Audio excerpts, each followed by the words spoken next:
Hello दोस्तों। तो आज मैं आपसे मिलवाऊंगा आकाश से, जिन्होंने अभी एमएच से 2025 का एग्जाम जो है क्वालिफाई किया है विद गुड मार्क्स। ठीक है, तो मिलते हैं आकाश से। Aakash, welcome to the IFS platform. Thank you very much sir. कैसे हो आकाश आप? अच्छा हूँ सर मैं। ओके, तो थोड़ा सा हमारे स्टूडेंट्स को बताइए कि आपने कितने मार्क्स से जो है एग्जाम क्वालिफाई किया है। सर मेरे को 146 मार्क मिले हैं। Okay okay, so first of all huge congratulation from the whole IFS team.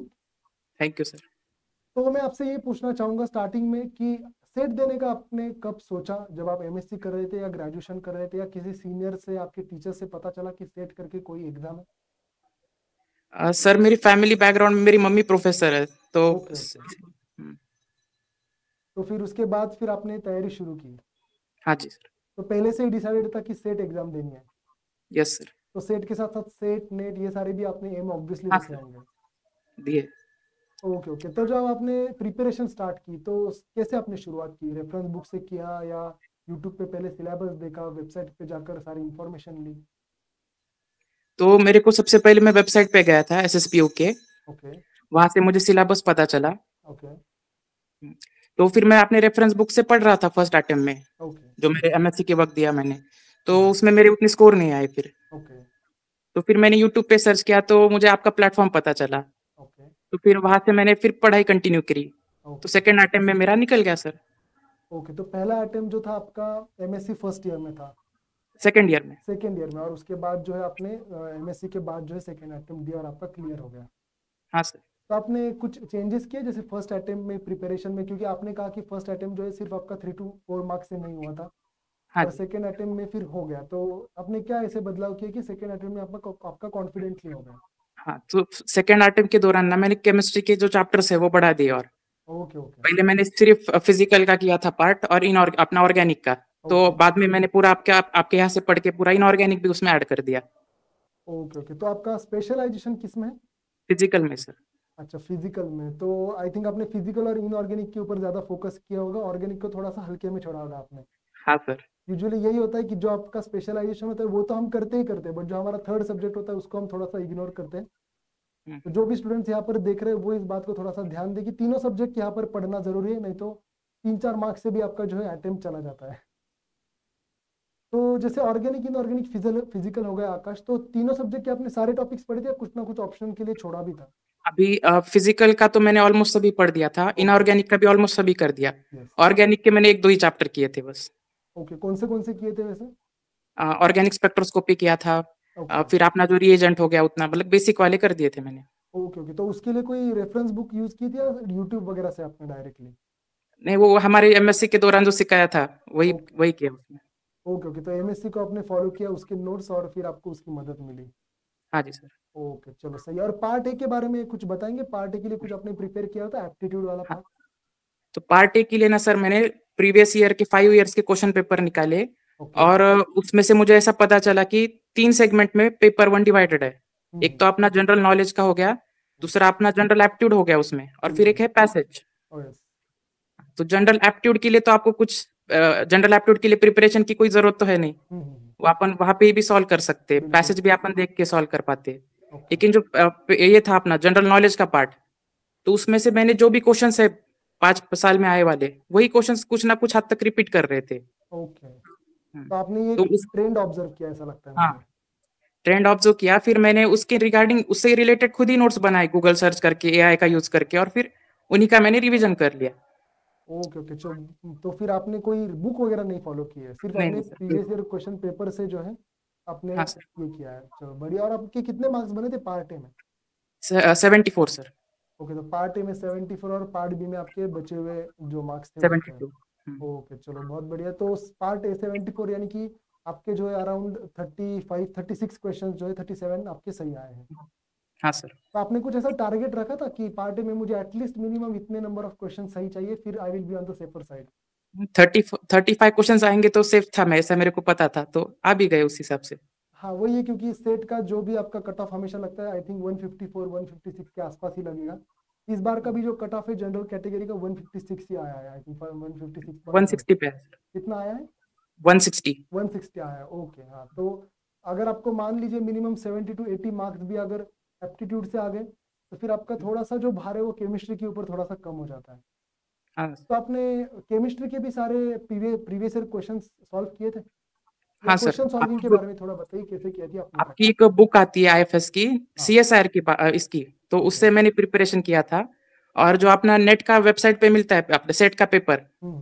तो उसमें क्या मैंने सॉल्व किया था 5 ईयर के पेपर केमिस्ट्री के भी।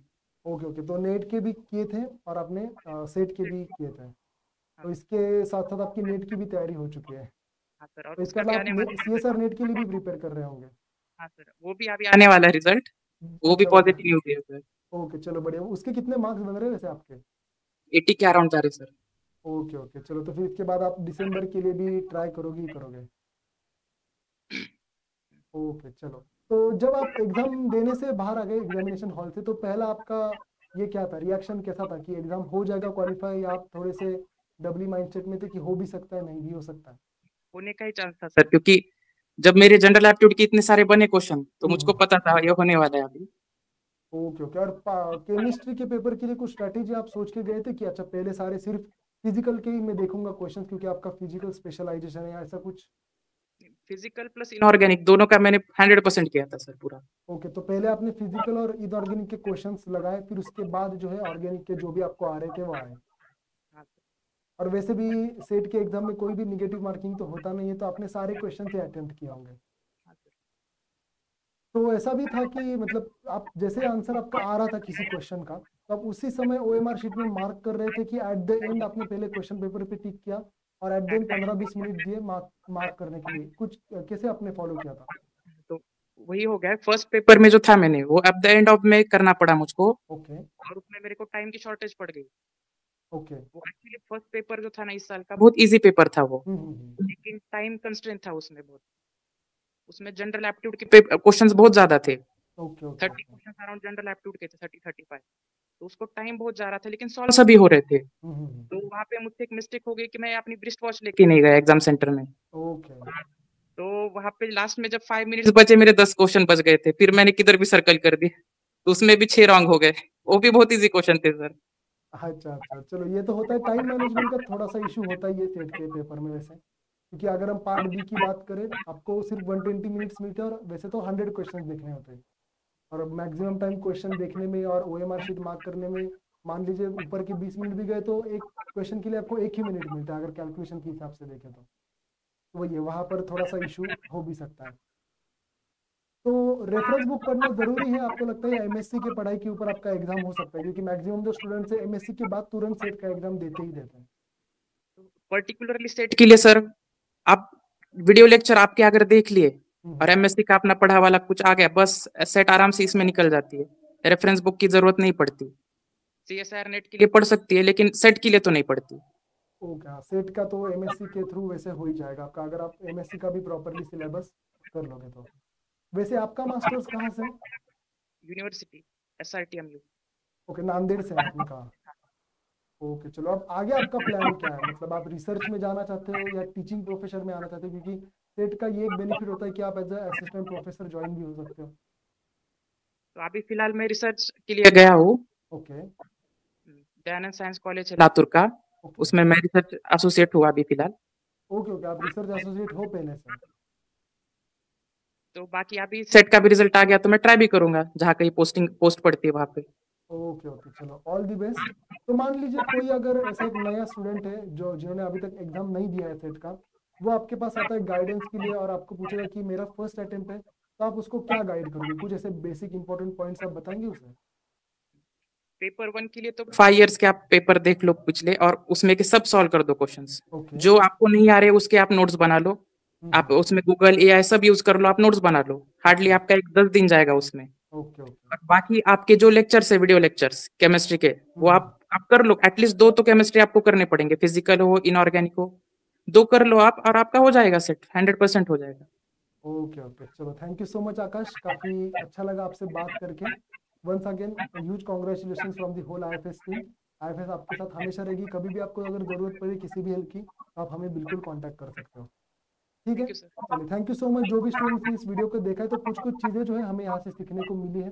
जैसे कि आकाश का देखिए, फर्स्ट अटेम्प्ट में 3 या 4 मार्क्स से ही अटेम्प्ट रह गया था, क्योंकि वहाँ पर थोड़ा सा उन्होंने थर्ड जो आपका सब्जेक्ट है उसको थोड़ा सा इग्नोर किया, बट वही अगर उन्होंने इंप्रूवमेंट की सेकेंड अटेम्प्ट में, उन्होंने उसको भी कवर किया तो उनका कॉन्फिडेंटली हो गया। तो ये आप बात ध्यान में रखिए, अगर कॉन्फिडेंटली एग्जाम को क्लियर करना है तो तीनों सब्जेक्ट को आपको पढ़ना ही पड़ेगा। ओके, चलिए, thank you so much at happy learning.